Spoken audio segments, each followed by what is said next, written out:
All right, we've got Brett here with us. I know y'all normally know Waylon.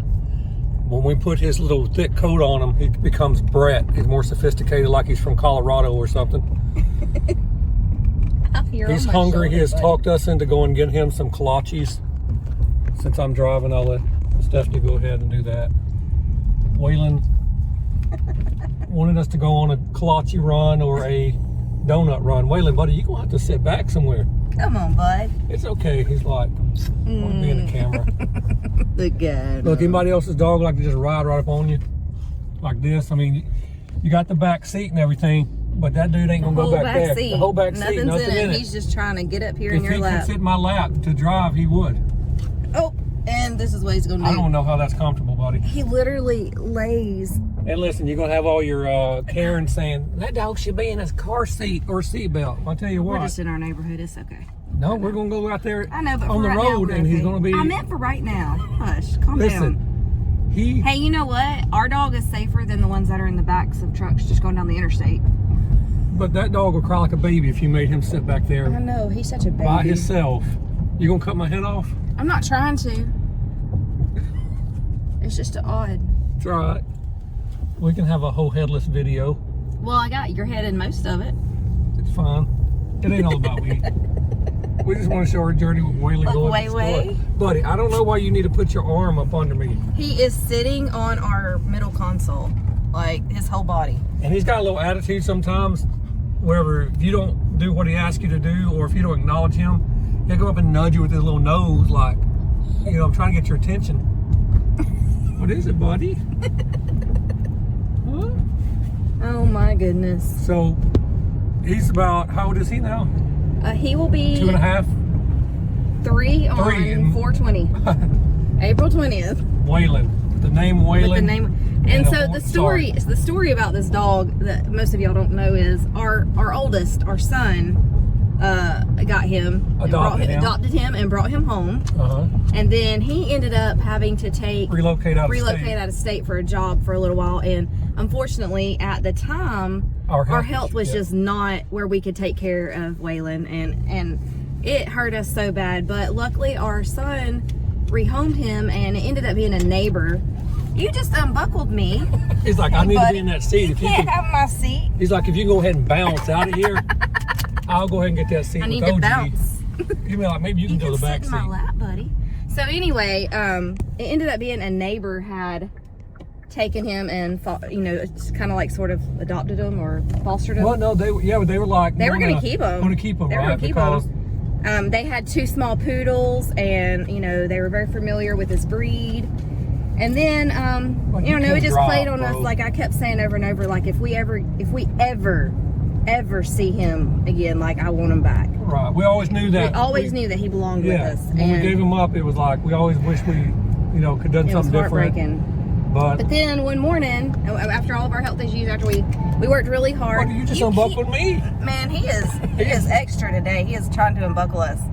So I'm trying to do the right thing and obey the law whenever we're on camera, buddy. You need to. No, I do it all the time. So anyway, one day we saw him. Our neighborhood has a little group page, and you know the community Karen page, like you all have, gossiping and talking about your HOA. And so we saw that something had gone on. We got one of those too. Go ahead. And he needed to be rehomed. And as soon as we saw him, we knew who it was. Well, I didn't really know because I sent her a message in the beginning. We sent her a message, but they had changed the name of Waylon to Max. And then we were like, well, was his name originally Waylon? And did you get him from, and we said our son's name. Yes. And she was like, at the time she didn't realize that was our son. It was crazy.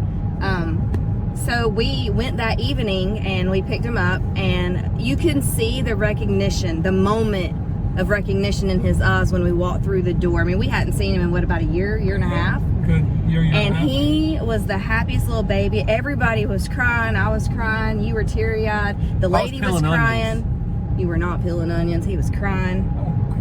It was an emotional experience. Yes, it was. And this little boy was so happy. And yes. I mean, he was very chunky when we got him back. He was chunky. He did not miss a meal. He never or missed no one a else's meal. meals. You know. He ate it all. But then we got him back, and we started exercising with him and getting him more active. Getting him a little more active. Got him away from those little poodles. His anxiety's a little better now. Buddy, you're gonna have to do something. They can't be comfortable. His cake. He want to sit in my lap? He's like, no, I'm like the size of a 5-7-year-old boy that's hefty. You're a cute one though. Waylon, tell everyone hello. Hello. Waylon loves his drives. He pouts sometimes. He knows, like if you say the word, you go for a ride, he'll know to look, his eyes automatically light up. He'll jump off the couch, he'll run to the door and sit by it. Also, if you say if you want to go for a walk, he'll do the same thing. He'll get excited. He'll go get his leash, try to walk over to it. We're very careful not to say those words just loosely. You know, there's certain words you don't say, like the bad words, but in our household, you don't say like walk or a ride. Look at him, he's looking at you, he's like, what? He's already triggered by it. He knows we got to go somewhere when you say it. Well, his walk last night, it was a good one though, because he came in and passed out. He slept for a long time. Big boy. He was tired. All right, well, we'll catch you back up if Waylon gets him a kolache and let you know what he eats here in just a few minutes. All right, see y'all later. A few moments later. All right, so we just took our little trip to the little donut shop. And I missed Shipley's, but I missed Dunkin'. What is it? Not Dunkin'. No, it's Krispy Kreme. Like, they have one. They have it. It's like 30 minutes away, and it's you don't ever can judge their hot light because you can't trust people anymore. So you don't ever know when the hot light's on. We used to live in Alabama. We used to go to the Krispy Kreme right there in Huntsville all the time. Off the Parkway all the time. The hot light was on. Get your donuts. So as we're really dedicated to our 2025 fitness journey, we did pick up some good old donuts, Bavarian cream filled. It's Saturday. Some kolaches.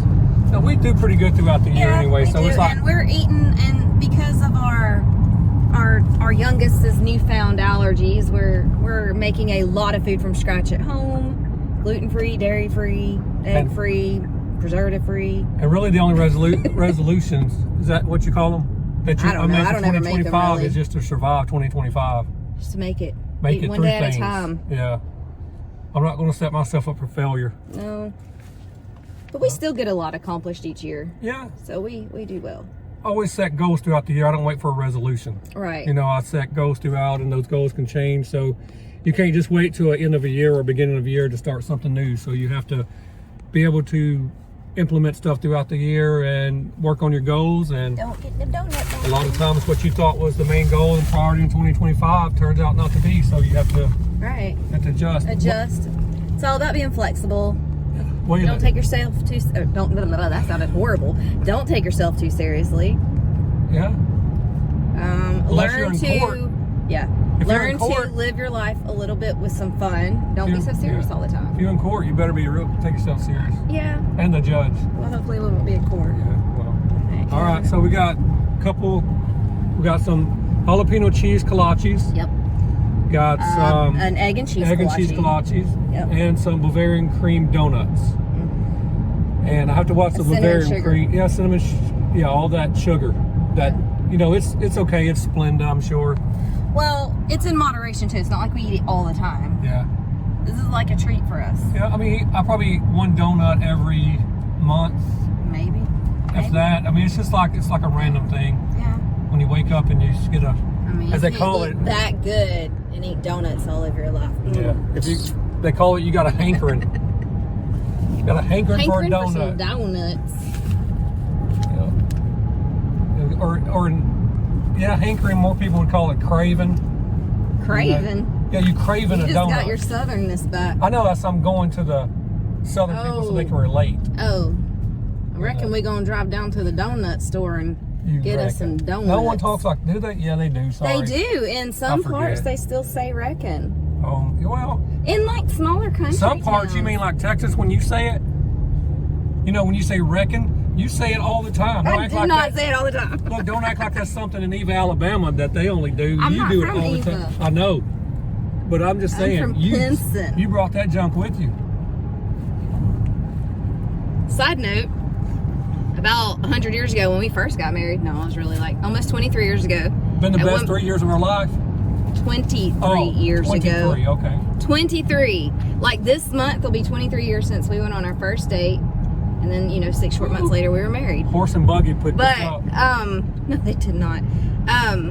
When we first got married and we were talking about having kids, my southern accent was so bad.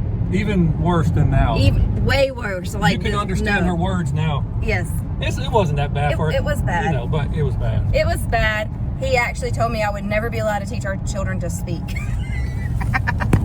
And so she said, challenge accepted. Not only will I be able to teach our children to speak, I'll eventually go into the public school system and try to teach those kids how to speak. But I started with ESL first. I know. Those poor kids. But it's just like, it's all about a cultural and whatever area you grow up in, right? Yep. Because everybody talks funny no matter where you go. Yeah, like, because if we go up to some places up like north, like a pen. Pen. Do you have a pen? Pop. And I can talk about it because I lived there. And he's a northerner. I'm a deep down Yankee, but not really enough to really call it Yankee. You're a transplant. Yeah, because But you got transplanted at a young age. Right. So I came over. I was saved, I guess, if that's what you can call it, from the northern people at an early age, and I don't know. It is what it is. I guess I'm a true Southern now. Yeah. But anybody else out there, like, you know, I know in Madison and all that, like in Limestone County area and Alabama areas, we went there one time and it was just like booming as well as ours, right? Like you couldn't even drive down the 72 without it looking like you'd entered I didn't know where we were at. Yeah. Like I couldn't, like all the places that we used to go all the time, like because we used to live there. But that's happening everywhere. It's Everybody's crazy. throwing together these houses and car washes everywhere. Yeah. I mean, and you're whatever, but apartments, houses, they're just popping up everywhere, and they're not even worried about the roads, right? Mm-mm. Let's put 5 million people in an area and just give them the same 2 roads that they've always had. Yeah. But enough about that. It's Saturday. Yeah, let's not get into all that stuff today. Save that for another one. All right. Waylon, are you hungry? Look how good he's just been sitting there. He He's knows the he's got best dog. He knows he's got some food in that bag, and he's not willing to risk it at this point. But he just does this mostly. He does this all the time. Even when he goes on our boat, he just lays there. He could have that whole back seat to himself, but he'd rather stand up with his hind legs. There. We even put the blanket down for him, but no. He'd rather stand up in the back and his feet touching the back floorboard and his whole body laying across the console. I assure you, if this was a truck or if this seat went all the way across, it wouldn't be any doubt where he'd be laying. He's so funny.